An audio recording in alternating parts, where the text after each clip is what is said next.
prostě ruch a hlava plná myšlenek. Náročný den, jsem unavený. Potřebuju odpočinek, potřebuji terapii.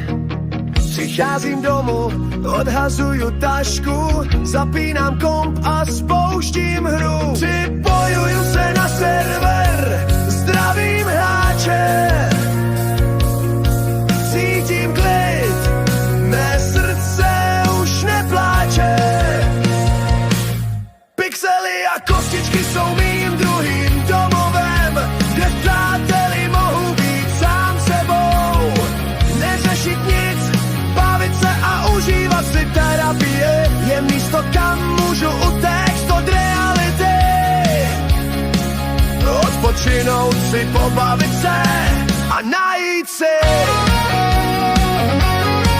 kamarády.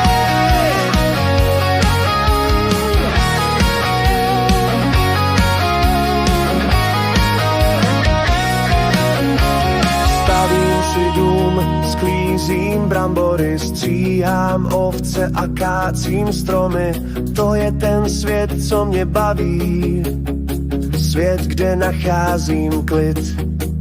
Nasazuji brnění, popadám meč, sedám na loď a objevuji svět.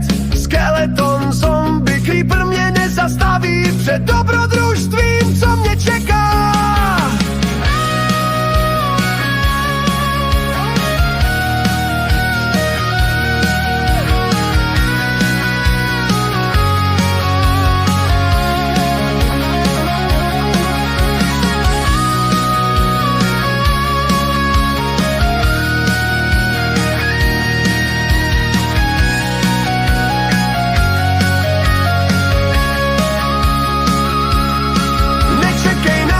A přidej se k nám, terapie ti poskytne